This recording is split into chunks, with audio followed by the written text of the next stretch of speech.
Right as we all thought we could calm down about the Conor McGregor situation, we are once again scared because according to Ariel Helwani, a very trusted MMA reporter, Conor McGregor might actually once again be out of this fight, and yeah, things are looking as bad as ever. And we're gonna get into this post and some of the reports. I also in this video I'm going to be talking about a big change to the card that was announced that might be happening, as well as list to you guys the only possibilities that could replace this main event and what is my favorite, what is the most realistic. We're gonna get into all that right now. But first, I want to remind you guys to subscribe button, like, comment, share. We're almost at 13k, guys. You guys have been killing it with the support lately, and I can't thank you guys enough. But let's get into it, guys. UFC 303, Conor McGregor, Michael Chandler is supposed to go down June 29th. However, yeah, it is looking like things are getting worse and worse. It all started last week where they were supposed to have a press conference, Michael Chandler, Conor McGregor, in Dublin, Ireland, and that wound up getting canceled, leading many fans like myself to speculate what was going on. Now, I had speculated that I thought Conor might have gotten cut in training, something that wasn't necessarily such a big injury, but something that, you know, you'd be able to see on his face, which maybe is why they canceled the press conference. And I had theorized to you guys maybe he got surgery for it. They've talked about in the past getting plastic surgeries for some guys like Charles Oliveira, and I thought that maybe this was the case because, yeah, we had heard, yeah, that this fight was back on. It looked like they were uploading promo videos again, confirmed on the broadcast the fight was happening, and we thought we were in a really good spot until early yesterday. Ariel Helwani decided to post a big update. He has been kind of leading the whole updates about the Conor McGregor card, but let's get into it. What does Ariel Helwani say? Well, he said, update on UFC 303. Around this time last week, all the anxiety surrounding UFC 303's main event seemed to start to dissipate. By Wednesday, no more feelers about replacements were being sent out at all. All systems seemed to be a go again. Later in the week, Chandler did an interview with The Pivot about it all being good, and on Saturday, UFC was promoting it again on the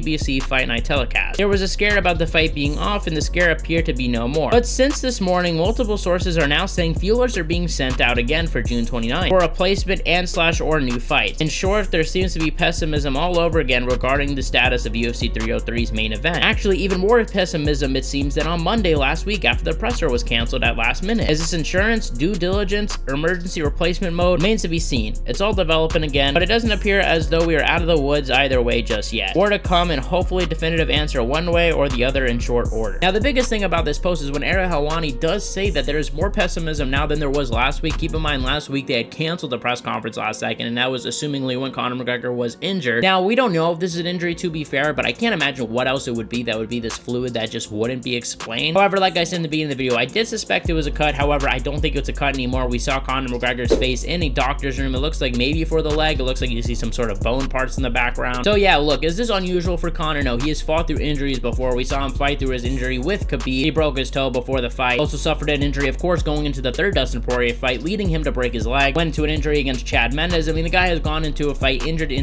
over and over again. So I'm not surprised. However, this does worry me more because this is so bad that Conor McGregor is calling the UFC saying that they should worry about it. Yeah, this is a big deal, and this is what we know. Imagine what we don't know, because yeah, this is what's being told to the public. I mean, keep in mind, Michael Chandler's probably hearing all this, getting more confidence, you know, trying to figure out a game plan, maybe trying to figure out the injury. So I just think the fact that this is public is a very bad sign. But I'm just worried about what we don't know, and I'm afraid that this injury could be even worse than we've ever suspected. Like, what if it is the fact that he re-injured his leg? I mean, then how long is that going to take? Are we going to wait another 6 months or so? And is Chandler even going to want to wait that long? Now, I am going to get into some of the replacement theories, you know, some of the best replacements they could possibly do, but I want to talk about a possible change that was announced by Ian Gary about the card, and he is calling out MVP, saying, hey, he wants 5 rounds in the co-main event of UFC 303, and especially if Conor McGregor is not in this card, I think this would be a fantastic addition to the card. If you're going to add another late replacement title fight or just a big fight on top of it, I think that as a co-main event would add a lot more fuel to it, if you get what I mean. And it's a good fight to do 5 rounds. I mean, MVP is popular, Ian Gary is popular. This is a big stage for both of those guys. I know right now Jamal Hill and Carlos Ulberg is set to be the co-main event, but I honestly would not mind Ian Gary and MVP over that fight. Let me know in the comment section below, do you guys think that this fight is going to be 5 rounds in the co-main event or not? Either way, even if Conor's in it or not, I still want that to be the co-main event, 5 rounds. I think that would be fantastic. But let's get into the possible replacements. Right now, first things first, I want to say I don't think Michael Chandler is going to step in to fight anybody, right? And I don't think he should. I mean, that would really suck for the guy. I mean, he was so close to the Conor McGregor fight, especially if the injury is not such a big injury, which it seemed like Ariel kind of implied on his broadcast. And I do think the fight is going to get moved, assuming it's canceled, and my guess is I think it is going to get canceled. I said that last week, and I'm sticking with that. And when you look at the dates, I mean, next month and Manchester would not work. I mean, I guess if you really wanted to add it, you could, but I don't think that's going to happen, obviously. And then you got the Perth card. That doesn't make sense in Perth. Then you got the Spirit card, which I think is possible. Look, at the end of the day, you know, we've heard Valentina Shevchenko, you know, recently say that they're not really going with such a Mexican theme anymore. I'm not sure if that's the case. I do think they're still doing that. I just think that maybe there was a miscommunication. But look, regardless, we could very well see Conor Conor McGregor, Michael Chandler in the Spear, and Conor has talked about wanting to fight there. So if this is a small injury where, you know, maybe he can fight in 3 more months or so, why not add it to that card? Obviously, I know O'Malley and Marab is rumored to be there, as well as Ilya and maybe Max Holloway, but I wouldn't be surprised if Conor McGregor is injured and it's small, maybe he fights there. Abu Dhabi is definitely going to be a no. I mean, there's supposed to be another pay-per-view, I believe, in October, so maybe he gets added onto that one, depending on where it is. We just don't have a lot of details. However, it does seem like it might be in Spain, but we'll see. And the next possibility is MSG. Selfishly, I do not want this fight to happen at MSG. I usually go to the New York cards, and those tickets are going to be way too much, dude. I am not trying to pay that much, so I hope that he does not fight in New York, and maybe they move it to December in Las Vegas. And that is my theory. I think they're gonna have this fight in Las Vegas. I think December or September. And plus, the reason for this is because Jon Jones is supposed to fight at MSG, and if you guys watch that new UFC documentary, which I suggest you guys check out, they really want Jon Jones to fight there. But guys, let's get into some of the possible replacements for this card. And guys, the last one is really interesting, and I think I might be onto something here. But let's talk about the first one. I think the most popular theory, and my theory that I suggested last week, which is Alex Pereira versus Yuri Prochazka 2. Now, Alex Pereira did offer to, you know, turn around on very short notice at UFC 301, so we know this is the type of thing that he does. And Yuri Prochazka, after UFC 300, he said he would be down to fight on June 29th. So we know Yuri Prochazka is willing to turn around, and why wouldn't he? I mean, this is a big gift for him to get an immediate title shot, and I'm not trying to say Yuri doesn't totally not deserve it or anything, but let's just be honest, I don't think he was going to get that title shot if it wasn't for this opportunity. Plus, Yuri actually announced on the broadcast that he signed something for the UFC, and it is going to get announced soon. Tak je oznámil, že jsem něco podepsal,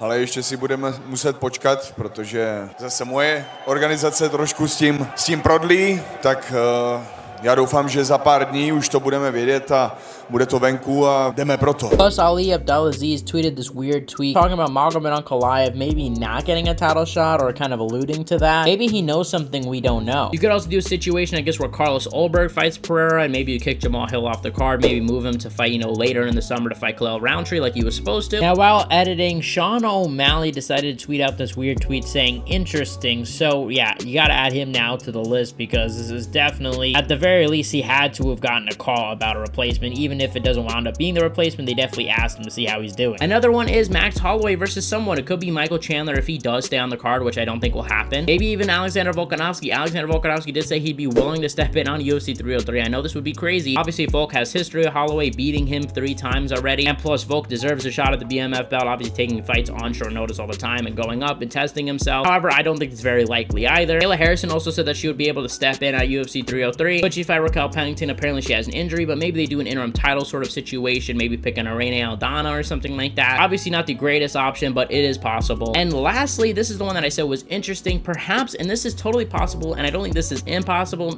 probably unlikely. Maybe they call up Tom Aspinall and say, hey, dude, we're gonna pay you double. Just please, can you fight a month earlier? Fight June 29th against Curtis Blades, have that headline UFC 303, and then take away title fight from the next card, UFC 304 in Manchester. None of these are great solutions, let's be honest, guys. Like, none of these are better than the original main event, but there is no option that's going to be better, if we're going to be honest. But if I were to take a guess, I think Yuri Prochazka versus Alex Pereira is probably going to be the main event of UFC 303. It sucks, but I hope the fight gets rebooked sooner than December, guys. Let me know what you guys think in the comment section below, guys, and make sure to check out my last video where I talked about the crybaby Jamal Hill, the most delusional stuff that he's been putting online. He put up more delusional stuff since the video, so guys, just go check out the video where I talk about everything that's going on with him. Thank you guys for watching. You guys are the best fan base in MMA, and I'll see you guys in the next one.